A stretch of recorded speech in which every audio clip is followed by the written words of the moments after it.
Okay, you guys, today we're reviewing Collemattoni's 2018 Rosso di Montalcino. And again, Collemattoni is a small organic winery. They're family owned and operated by Marcello Bucci. The winery is located southwest of Montalcino near the hamlet of Sant'Angelo in Colle. Collemattoni is a small producer with 25 acres of vines, and it produces about 5,000 cases annually. So before we jump into the wine, let's recap some basics about the DOC Rosso di Montalcino. Montalcino obviously is world famous for the Brunello wines, and I'd argue it's the best place in the world to grow the Sangiovese grape. However, the Rosso di Montalcino is often less known than the Brunello. When mentioned, it's often thought of as the baby brother of the Brunello, and in many ways it's similar to a Brunello, but simply a lighter version. And it's often produced also to drink young, but they do have laws for the denomination, and it's slightly different than the Brunello, but very similar. But in any case, the basic laws are that it's 100% Sangiovese again, so no other grape varietals. The quantity again is limited per acre, how much you can harvest to increase the quality over the quantity. Farmers must dry farm, and then the last thing is the wine can be released after 1 year from the harvest. So it requires no wood aging. People can just do it in stainless steel, although most producers in the area will age it a year or so in oak, as Marcello does. So he actually ages this in oak, so it's a little bit bigger structured Rosso than some of the others on the market. So let's jump into the tasting.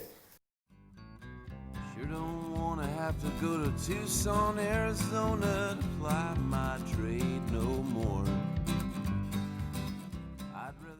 The color of Collemattoni's Rosso di Montalcino is a classic ruby red, and it really reflects the light in a beautiful way, which will come across as freshness on the wines, but we'll see when we taste it. So let's jump into this. Okay, guys, today we are reviewing, this is Collemattoni's Rosso di Montalcino, and this is their 2018 vintage. As a DOC Rosso di Montalcino, the wine has to be 100% Sangiovese. So let's jump into the tasting. So right off the bat on the nose, lots of really nice, fresh red berry fruit. You've got some clean cherry in there. Nothing too ripe, but really fresh and bright. The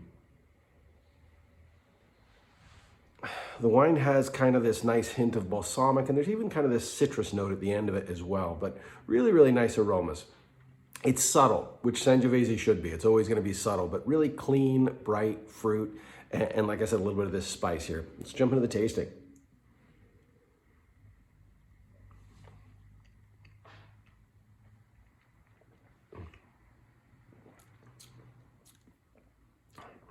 The wine's dry and it's fresh. You've got this beautiful freshness here that sticks kind of in the back end, which makes Sangiovese pair wonderfully with lots of foods and a broad range of foods, and especially fatty foods, cheese plates and charcuteries and stuff like that.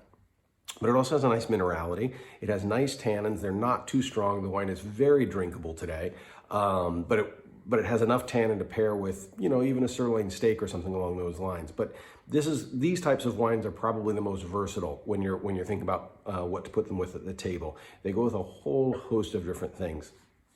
And small producer, small production. Marcello is the owner out there at Collemattoni. Wonderful, wonderful young man. He works out there with his family. And just hope you guys enjoy it. Love this wine, and hope you guys do too. Enjoy.